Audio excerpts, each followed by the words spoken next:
internet of value at Ripple, we're thinking much bigger than just cross-border payments. It's kind of like Amazon with rare books in the early days, just this market happens to be a $10 trillion market. We are at a historic turning point. Said in the past that you are doing for money what email did for communication. Moving the whole revolution forward. Take on it. There's trillions of dollars parked around the world. XRP. Is there a possibility that Ripple could take over SWIFT one day?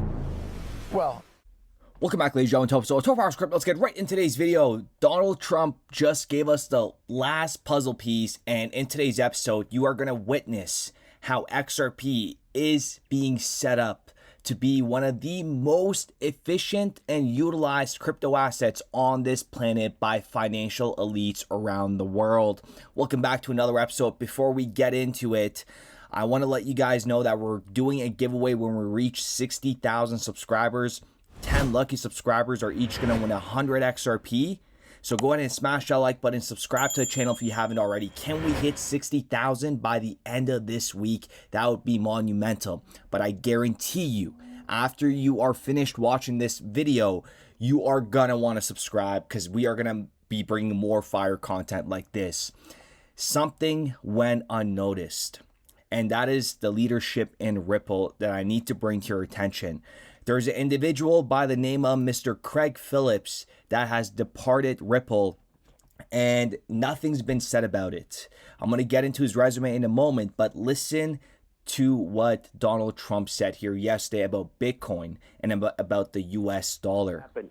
I sometimes will let people pay through Bitcoin, or will let people get involved in a new, if you think of it, it's an additional form of currency. And I used to say, I want one currency. I want the dollar. I don't want people leaving the dollar. And I feel that way. But I will tell you, it has taken on a life. I would be, I'm very much a traditionalist. I like staying with the dollar. You know that from when I was there. It's make the dollar the choice. I hate when countries go off the dollar. I would not allow countries to go off the dollar, because when we lose that standard, that will be like losing a revolutionary war. That will be a hit to our country, just like losing a war. And we can't let that happen. He knows if the US dollar sinks, then there's going to be a big problem. And Bitcoin and Ethereum, being the majority of it is handled by China, America needs a digital asset for themselves. And I've been saying this since day one. America is behind innovation, and XRP Ripple being American and having a crazy use case. That's a reason why they sued Ripple, and you're going to see that as well. They needed to buy time. This is their key to success in the new world economy. Mr. Craig Phillips joins Ripple board of directors back in 2019. Craig brings more than 35 years of industry expertise to Ripple, having held leadership roles at Morgan Stanley and BlackRock. Most recently, Craig served as a counselor to Secretary of the Treasury Steven Mnuchin, where he oversaw regulatory framework development for the financial system under Executive 13772. Why did he come to Ripple? Wait until you see this. Executive Order 13772, core principles for regulating the United States financial system.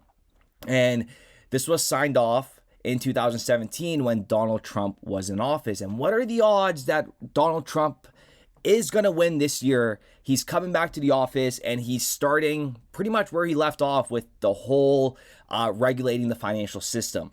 Things are going to get crazy, because when we go into the executive order, a financial system that creates economic opportunities, U.S. Department of Treasury, look at the table of contents here.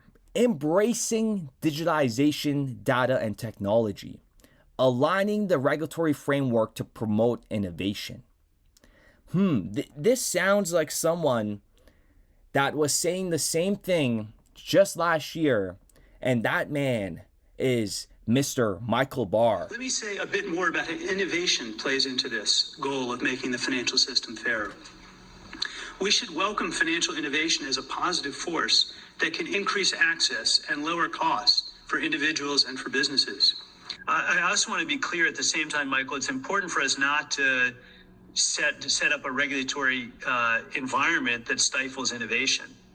Innovation is really critical to the financial sector. It's critical to the American economy. And Mr. Barr was also a part of Ripple. Wow, folks, come on. Come on. How do you not see the bigger picture of what's about to happen right now? They're all in this together. And even on this PDF, Ripple is mentioned along with R3. There's really nothing much more information that we could provide to you if you don't understand where this is going. But now this is where things are going to get very interesting. So Michael Barr, which we talked about, is the vice chair at the Federal Reserve. And he's working with Jerome Powell. And remember what I said, they're all in this together. Now, this clip from Jerome Powell goes hand in hand with the closed door meetings that are taking place right now. The potentially fast and wide adoption of a global stablecoin, potentially a global currency governed only by the incentives of a private company,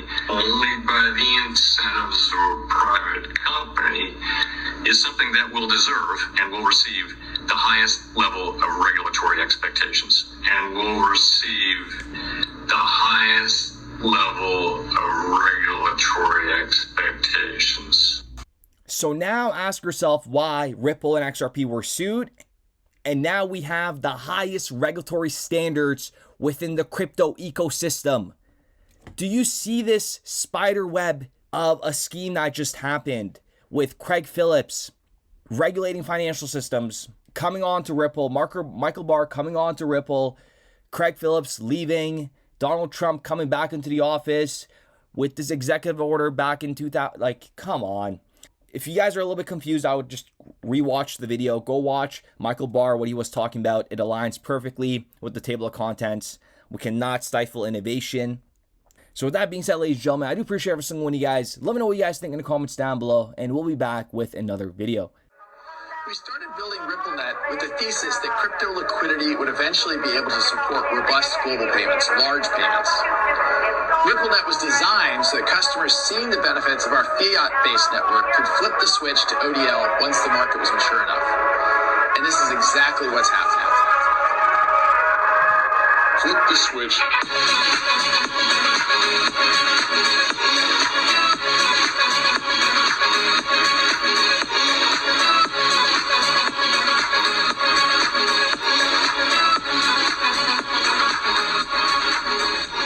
I think what we're building has, it's solving a real problem.